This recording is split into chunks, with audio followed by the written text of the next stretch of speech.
Hey guys, welcome back. Today we are going back to basics with a good old lore video. No art style discussion, no opinions, no elite design discussion, just some good old fashioned Halo lore. Today we're going to look at how the Halo rings work, specifically how their weapons work, and how they cleanse the galaxy of the Flood's food. So if you learn anything new in this video, then a like goes a very long way, along with a comment telling me your favourite Halo installation. Oh yeah, and also, this video might get a little bit sciencey at some points, so buckle up buckaroos, let's begin. So, in short, the pulse that's let out by a Halo when it's fired is a form of lethal radiation designed to not destroy an organism itself, rather destroy its nervous system.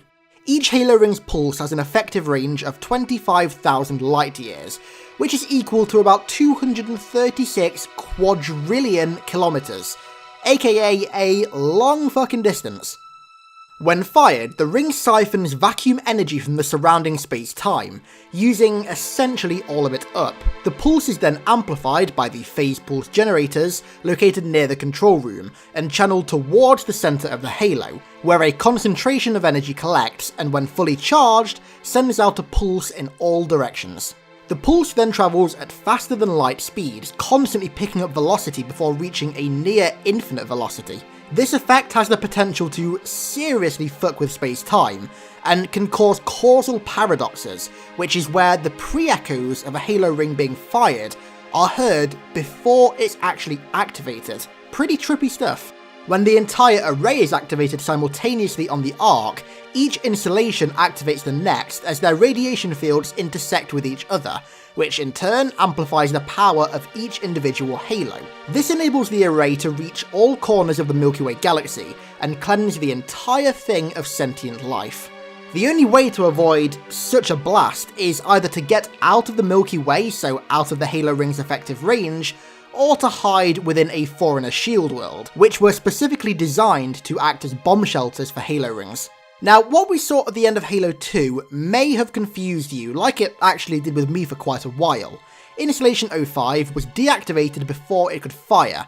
It was in the process of collecting the concentrated energy, but it still seemed to fire or explode or something. This is actually commonplace during the deactivation of a previously activated Halo ring. What happens is a burst of energy, as seen here, is fired from the Halo's control center into the concentrated ball of energy, which causes the ball to implode, giving out a massive explosion effect, but then dissipating with no harm or damage done. Now, what's interesting about the Halo rings themselves is that they can be tuned to destroy an individual target without killing everything sentient within its range. When a Halo is activated, the burst of supermassive neutrinos it lets out actually possess a harmonic frequency, which is effectively what controls what the pulse is going to kill. This frequency can be tuned to allow for selective extermination of life forms with varying degrees of neural complexity. Now, we only really know ambiguous details surrounding this, so the best information I can give you is that if somebody wanted to, let's say, selectively exterminate humans, the harmonic frequency could be tuned to a certain degree so that only humans' nervous systems would be affected, leaving out any species with more simple or even more complex neural makeup.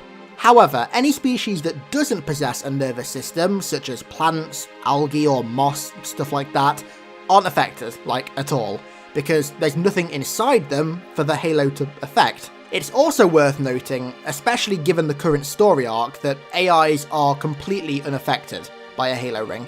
So if Cortana wanted to, she could just fire the Halo array and kill everything sentient, effectively forcing the mantle of responsibility into her own hands, but that's a really fucking stupid plan.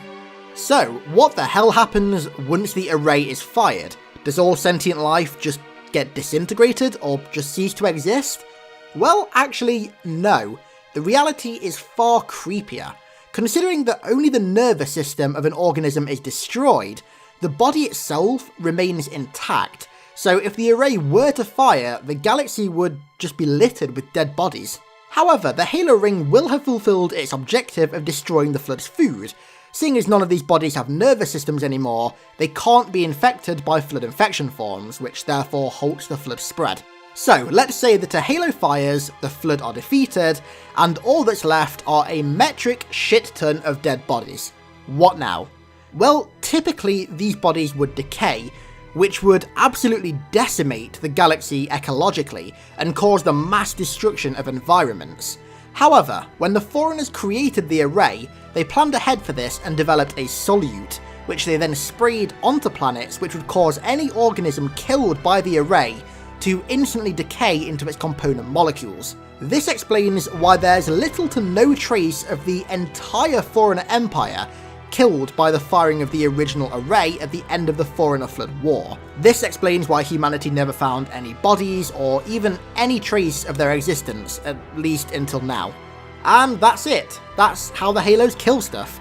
I tried to simplify some of these super sciencey bits because there's no point going into like uber finite detail if it means that none of us understand what the fuck's going on, including me writing the script. So I hope you learned something about the coolest looking weapon of mass destruction in sci-fi.